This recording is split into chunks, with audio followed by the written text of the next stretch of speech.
Still on my journey to a 45-inch vertical, and currently I'm on the last week of my power cycle right now. Doing a lot of fast movements with lighter weight. When last cycle, which was my strength cycle, I was doing a lot of really heavy movements pretty slow. So that strength cycle was to get me a lot stronger, which it did, so I can work a lot more explosively and powerful now. I'm now power cleaning twice a week as opposed to once from my last cycle, and I ended up getting a PR of 195 pounds for 1 rep, which was a struggle. But I've been doing 175 pounds for 5 sets of 3 reps, and it's been really hard to increase that weight when training with 3 reps. It might be the fatigue kicking in though. I also want to include some really fast squats, and you can see that I'm going down to a half squat. And with this, I'm slowly incorporating more specific based exercises. Specific meaning that I'm doing more exercises that are similar to jumping. So when you jump, you're going into that same half squat joint angle. I want to get strong and powerful from that joint angle, so that's why I'm doing these half squats. I also paired this with a band assisted jump for a superset.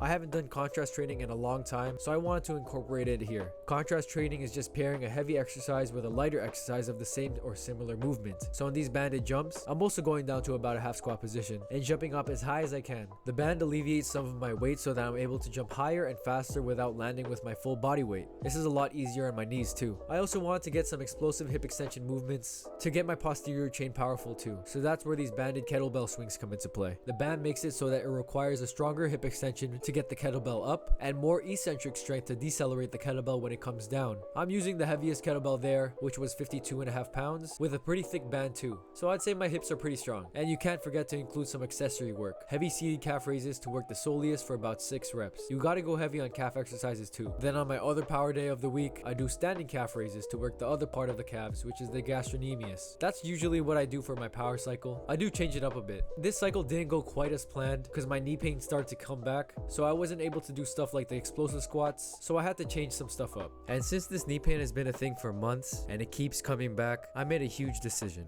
I decided not to jump for a whole month and start load management and use my jump days to build up some tolerance. At first I incorporated some really light plyos and some really low box jumps, depth landings from a small box, and I'm slowly progressing to higher intensity plyos and higher boxes and higher depth landings, and I did this over the course of a month. Also, since I couldn't do the explosive squats anymore, I decided to go back to the full depth squats I was doing. Really slow. Slow strength and load management with the plyos is what helped with my knee pain. And now my knees feel amazing. And I know I keep saying that. My knees feel great and indestructible, and then the next day when I jump I feel pain. But I got a feeling right now is different. I'm jumping off of high boxes with 0 pain, jumping off boxes and landing off one with 0 pain, and performing maximal jumps on a 56-inch box with 0 pain. And I think I finally figured it out. The reason why I think this is different is because I was pretty stubborn when treating my knee pain before. Because whenever it felt good, I tried jumping as much as I could, playing basketball as much as I could, because I was so excited to get back on the court and start progressing again. But all that led to was my knee pain coming back. And that's not how you're supposed to handle things when you have knee pain. You should progressively increase the intensity little by little when you're ready, eventually leading up to maximal jumps and back to sport, and even then you still gotta be careful. You can't go from load management all the way to 3-hour jump sessions or 3-hour basketball sessions. So my knees haven't felt this good in a long ass time, and I hope I'm not jinxing it because I don't want this ever coming back again.